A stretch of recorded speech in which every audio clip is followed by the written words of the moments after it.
premier temps, l'artiste a ramassé des troncs de pommiers déracinés par les tempêtes et rongés par les insectes, la pluie et les ans.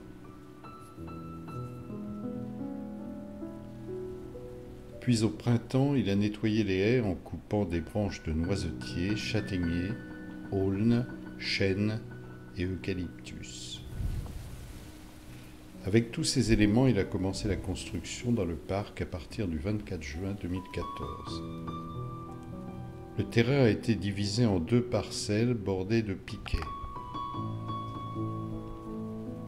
Les traverses avec des piquets noirs et des branches. Les traversées avec des piquets blancs, des troncs et des miroirs.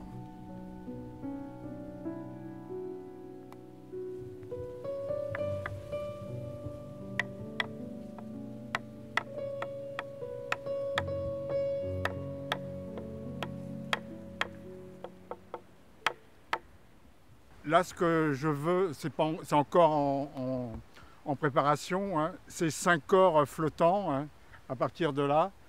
Et donc avec des structures assez légères, en même temps transparentes, hein, mais aussi en bois, quoi, en bois découpé, hein, mais très très simple. Et ce que je voulais, c'est commencer sur le plexiglas, hein, c'est d'avoir vraiment la transparence du plexiglas, voir à travers le corps, hein, et aussi de pouvoir s'asseoir sur les 2 bancs, hein, et avoir toute l'installation devant soi, quoi, et avoir ces mouvements aussi de ces corps. Alors évidemment c'est en référence à Ulysse avec le passage du Styx, hein, et aussi toute la tradition d'Ulysse qui construit son radeau et qui quitte l'île de Calypso, hein. Donc c'est la grande traversée. Cette maquette intitulée Corps mort et bouée, hein, je l'ai construite au début de l'année pour un projet sur un bief d'une rivière ou un étang, hein. Alors l'idée c'était de faire une installation de à peu près 12 mètres, hein, avec chaque élément relié à une structure en bois, hein, avec juste des bouées, des corps de différentes couleurs. Donc j'avais pris jaune et orange, hein, et des rames rouges. Alors le projet n'a pas eu lieu, mais bon, la maquette, je l'ai gardée, hein.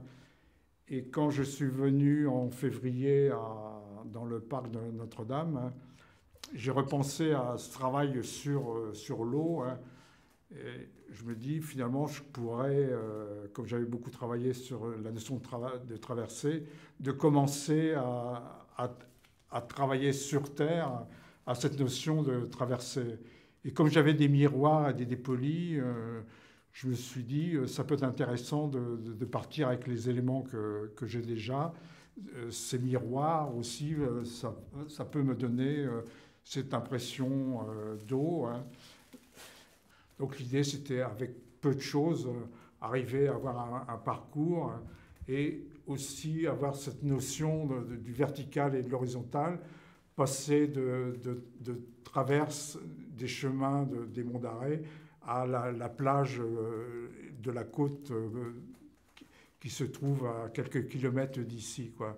Et l'ensemble, je l'ai intitulé « Travées » en référence peut-être aux cathédrales, c'est-à-dire on peut rentrer par différents lieux de l'exposition et on se promène. Et aussi, il y a des moments où on peut regarder et méditer, quoi.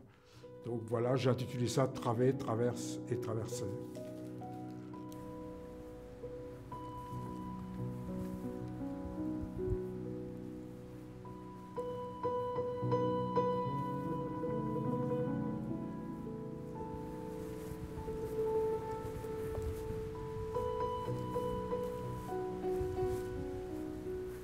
Dans la partie traverse, j'ai surtout sélectionné des branches de noisetier et d'aulne.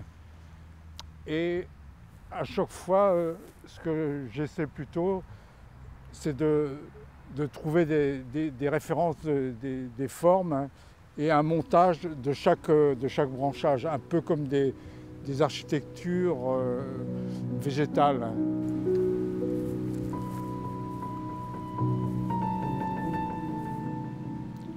dans le deuxième chemin de traverse, au lieu de prendre seulement des branchages, là c'est un ensemble de branches de chêne que j'ai découpées et rassemblées, quoi. Donc en opposition à ce qu'on a vu, les sculptures plus végétales, là c'est une sculpture plus d'ensemble que j'ai répétée jusqu'à la fin de la ligne.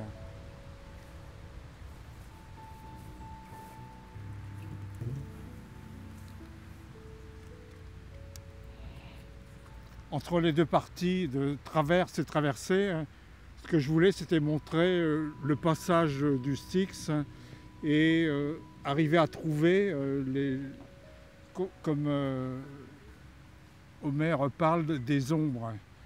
Alors là, j'ai pris des souches très abîmées par les ans, quoi, et c'était un peu des sortes de sculptures.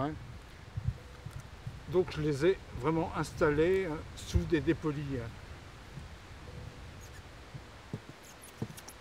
Donc on a deux visions. La vision lorsqu'on avance vers la traversée, et de l'autre côté, on a juste des phénomènes d'ombre qu'on aperçoit. J'ai mis des branchages, des écorces peintes en noir.